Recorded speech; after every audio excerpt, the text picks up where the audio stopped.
नमस्कार किसान भाइयों, आपके अपने आधुनिक चैनल एआई खेती पर आपका बहुत बहुत स्वागत है। आज का वीडियो हमारी परंपरागत खेती और आधुनिक विज्ञान का एक ऐसा संगम है जो आपकी खेती की लागत को शून्य कर सकता है। आज हम बात करेंगे एक ऐसी खाद की, एक ऐसी दवा की जो हर किसान के घर में मुफ्त में उपलब्ध है, लेकिन अज्ञानता के कारण हम उसे बेकार समझकर फेंक देते हैं। जी हाँ, हम बात कर रहे हैं लकड़ी की राख और कंडे की राख की। अक्सर किसान भाई बाजार से हजारों रुपए का पोटाश, कैल्शियम और कीटनाशक खरीदते हैं, लेकिन क्या आप जानते हैं कि आपके चूल्हे से निकलने वाली ये साधारण सी दिखने वाली राख असल में दुनिया का सबसे बेहतरीन और सबसे शुद्ध पोटाश का स्रोत है। आज के इस विस्तृत वीडियो में हम राख का पूरा पोस्टमार्टम करेंगे। हम जानेंगे कि राख में कौन कौन से तत्व होते हैं, ये मिट्टी का पीएच कैसे सुधारती है, कीड़ों को कैसे मारती है और सबसे महत्वपूर्ण, इसका इस्तेमाल कब नहीं करना चाहिए, क्योंकि गलत इस्तेमाल से फसल जल भी सकती है। तो चलिए शुरू करते हैं राख का विज्ञान।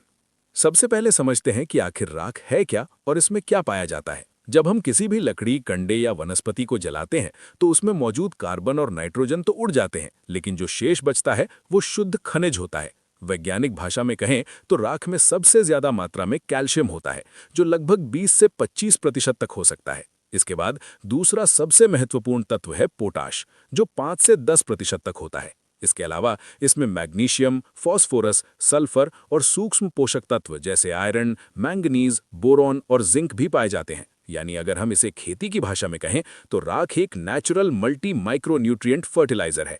राख दो प्रकार की होती है और दोनों के गुण अलग अलग होते हैं। पहली है लकड़ी की राख। अगर आप बबूल, नीम या आम की लकड़ी जलाते हैं तो उससे बनी राख में कैल्शियम की मात्रा बहुत ज्यादा होती है। ये उन फसलों के लिए अमृत है जिन्हें कैल्शियम चाहिए, जैसे टमाटर और मूंगफली। दूसरी है कंडे की राख। गाय या भैंस के गोबर के उपले या कंडे की राख में पोटाश और फास्फोरस की मात्रा लकड़ी की तुलना में थोड़ी ज्यादा संतुलित होती है। लेकिन ध्यान रहे, हमें कभी भी पत्थर के कोयले की राख, प्लास्टिक जलने से बनी राख या रबर की राख का इस्तेमाल खेत में नहीं करना है। इनमें भारी धातुएं यानी हैवी मेटल्स होते हैं जो आपकी मिट्टी को जहरीला बना सकते हैं। अब हम बात करते हैं राख के सबसे बड़े चमत्कार की, जो है मिट्टी का पीएच बैलेंस करना। किसान भाइयों, अगर आपके खेत की मिट्टी अम्लीय है, यानी उसका पीएच मान 6 या 6.5 से कम है, तो आप कितना भी डीएपी या यूरिया डाल लें, पौधा उसे ग्रहण नहीं कर पाएगा। अम्लीय मिट्टी में पोषक तत्व लॉक हो जाते हैं। यहीं पर राख काम आती है। राख की प्रकृति क्षारीय होती है। इसका पीएच मान 9 से 12 के बीच होता है। जब आप इसे अम्लीय मिट्टी में मिलाते हैं तो ये चूने यानी लाइम की तरह काम करती है। ये मिट्टी की अम्लता को कम करती है और पीएच को न्यूट्रल यानी 7 के करीब लाती है। जैसे ही पीएच संतुलित होता है, मिट्टी में पड़े हुए पुराने खाद भी पौधे को मिलने लगते हैं। लेकिन यहाँ एक सावधानी भी है। अगर आपकी मिट्टी पहले से ही क्षारीय है, यानी ऊसर है या रेह वाली है, तो आपको राख का इस्तेमाल बहुत सावधानी से या कम मात्रा में करना चाहिए, नहीं तो पीएच और बढ़ सकता है। अब जानते हैं कि राख का इस्तेमाल खाद के रूप में कैसे करें। राख पोटाश का खजाना है। पोटाश वो तत्व है जो फलों का आकार बढ़ाता है, दानों में चमक लाता है और पौधे को बीमारियों से लड़ने की ताकत देता है।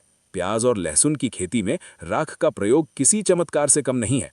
प्याज और लहसुन कंद वाली फसलें हैं और इन्हें पोटाश और सल्फर की बहुत जरूरत होती है। अगर आप बुआई के समय खेत की तैयारी में प्रति एकड़ 50 से 100 किलो सूखी राख मिट्टी में मिला दें तो आपको बाजार से म्यूरिएट ऑफ पोटाश लाने की जरूरत बहुत कम हो जाएगी। इससे प्याज का आकार बड़ा होगा और भंडारण क्षमता बढ़ेगी। इसी तरह आलू, टमाटर और मिर्च में भी राख का बेजोड़ परिणाम मिलता है। राख का दूसरा सबसे बड़ा उपयोग है कीटनाशक के रूप में। ये एक बेहतरीन फिजिकल पॉइजन है। जब हम सुबह सुबह जब ओस गिरी हो पौधों पर राख का छिड़काव या भुरकाव करते हैं तो ये राख पत्तों पर चिपक जाती है। जब रस चूसने वाले कीड़े जैसे एफिड्स, जैसिड्स या थ्रिप्स पत्तों पर बैठते हैं तो राख के बारीक कण उनके शरीर की नमी को सोख लेते हैं। राख की प्रकृति खुरदरी और नमक जैसी होती है, जो कीड़ों की बाहरी त्वचा को काट देती है, जिससे वे डिहाइड्रेशन यानी पानी की कमी से मर जाते हैं। इल्लियों के लिए भी ये बहुत कारगर है। अगर आप राख में थोड़ी सी हल्दी या मिर्च का पाउडर मिलाकर छिड़काव करें तो इल्लियां पत्तों को खाना बंद कर देती हैं, क्योंकि राख का स्वाद बहुत कड़वा और कसैला होता है। एक और समस्या जिससे हर किसान परेशान रहता है वो है घोंघा या स्नेल या स्लग। ये रात में निकलते हैं और फसल को चट कर जाते हैं। इसका सबसे सरल और मुफ्त इलाज राख है। आप अपनी क्यारियों के चारों तरफ राख की एक मोटी लक्ष्मण रेखा बना दे। चूंकि राख नमी सोखती है, घोंघे और स्लग इस सूखी और खुरदुरी सतह को पार नहीं कर पाते। जैसे ही वो राख के संपर्क में आते हैं, उनका शरीर सूखने लगता है और वो वहीं रुक जाते हैं। लेकिन याद रखें, जैसे ही राख गीली हो जाए, इसका ये असर खत्म हो जाता है। इसलिए बारिश के बाद आपको दोबारा राख डालनी होगी।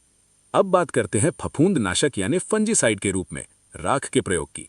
पुराने समय में हमारे बुजुर्ग बीजों को राख में मिलाकर रखते थे। आज विज्ञान ने सिद्ध कर दिया है कि यह तरीका कितना सही था।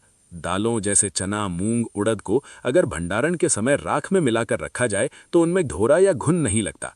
राख दानों के बीच की नमी को सोख लेती है, जिससे फंगस नहीं पनपती। खेत में भी अगर आपको लगता है कि तना गलन या जड़ गलन की समस्या आ रही है, तो पौधे के तने के पास थोड़ी सी सूखी राख डाल देने से फंगस का फैलाव रुक जाता है। टमाटर और बैंगन में अक्सर फल सड़न रोग आता है। अगर आप फलों के बनने की अवस्था में राख और चूने का मिश्रण 4:1 के अनुपात में मिलाकर भुरकाव करें तो फल सड़न काफी हद तक कम हो जाती है। अब हम आते हैं वीडियो के सबसे तकनीकी हिस्से पर। राख का इस्तेमाल कैसे करें और इसकी सही मात्रा क्या होनी चाहिए। राख को इस्तेमाल करने के 3 प्रमुख तरीके हैं। पहला तरीका है ब्रॉडकास्टिंग या छिड़काव। ये तरीका खेत की तैयारी के समय या खड़ी फसल में ऊपर से भुरकने के लिए अपनाया जाता है। अगर आप खेत तैयार कर रहे हैं तो 1 एकड़ में आप 2 क्विंटल तक लकड़ी की राख बिखेर कर रोटावेटर चला सकते हैं। ये मिट्टी की संरचना को सुधारेगा और पोरस बनाएगा। खड़ी फसल में, विशेषकर सब्जियों में, आप सुबह के समय 10 से 15 किलो राख प्रति एकड़ के हिसाब से पत्तों पर भुरक सकते हैं। ध्यान रहे, हवा का रुख देखकर ही भुरकाव करें ताकि राख आपकी आंखों में न जाए। दूसरा तरीका है अमृत जल या राख का घोल बनाना। ये तरीका बहुत प्रभावी है क्योंकि इसमें पोषक तत्व पानी में घुल जाते हैं और पौधे को तुरंत मिलते हैं। इसके लिए आप 5 किलो राख को 200 लीटर पानी में मिलाकर 24 से 48 घंटे के लिए छोड़ दें। इसे बीच बीच में डंडे से हिलाते रहें। 2 दिन बाद इस पानी को छानें। अब जो पानी मिला है वो पोटाश और सूक्ष्म पोषक तत्वों से भरपूर है। आप इसे सीधे ड्रिप के माध्यम से चला सकते हैं या स्प्रे मशीन में भरकर पौधों पर छिड़काव कर सकते हैं। ये घोल लीफ स्पॉट और पाउडरी मिल्ड्यू जैसी बीमारियों को भी रोकता है। तीसरा तरीका है कंपोस्ट में संवर्धन। ये सबसे सुरक्षित तरीका है। जब आप गोबर की खाद या वर्मी कंपोस्ट बना रहे हैं तो उसकी परतों के बीच में राख छिड़क दें। राख गोबर की अतिरिक्त अम्लता को कम करती है और केंचुओं के लिए कैल्शियम प्रदान करती है। लेकिन ध्यान रहे, खाद में राख की मात्रा 10% से ज्यादा नहीं होनी चाहिए, नहीं तो ये केंचुओं को नुकसान भी पहुंचा सकती है।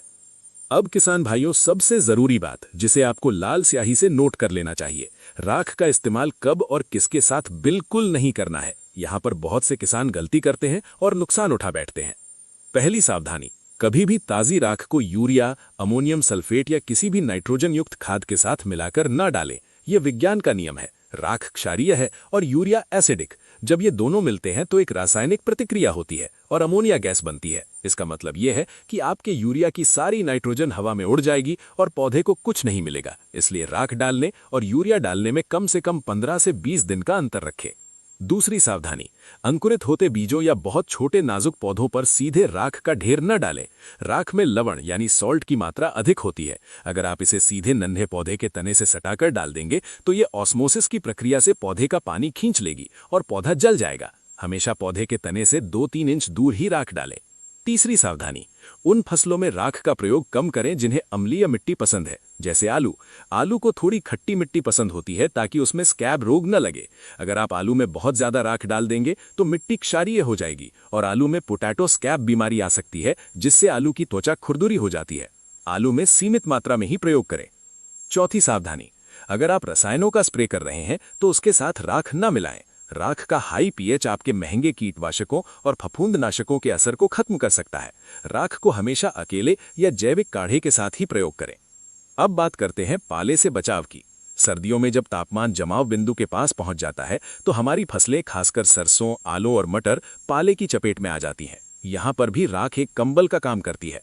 अगर पाला पड़ने की संभावना हो तो शाम के समय खेत में राख का भुरकाव कर दें। राख पत्तों के ऊपर एक परत बना लेती है।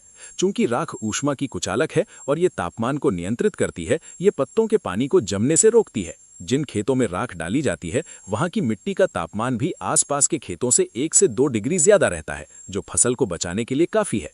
एक विशेष टिप बागवानी करने वाले किसानों के लिए, अगर आपने फलदार पेड़ जैसे आम, अमरूद या नींबू लगाए हैं तो साल में 2 बार तने के चारों तरफ थाला बनाकर उसमें 1 से 2 किलो राख जरूर डालें। ये दीमक को जड़ के पास आने से रोकेगी और फलों को गिरने से बचाएगी।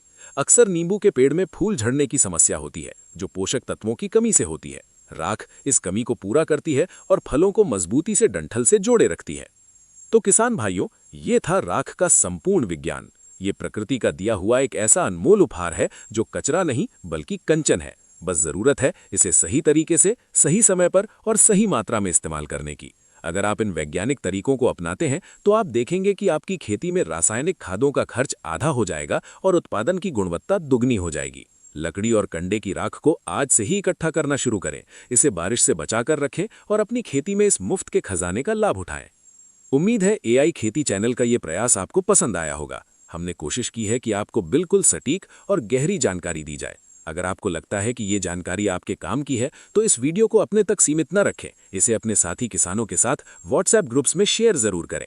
खेतीबाड़ी से जुड़ी ऐसी ही वैज्ञानिक और तकनीकी जानकारी के लिए एआई खेती चैनल को सब्सक्राइब करना ना भूलें। हम जल्द ही मिलेंगे एक और बेहतरीन विषय के साथ। तब तक के लिए स्वस्थ रहें, जागरूक रहें। धन्यवाद। जय हिंद, जय किसान।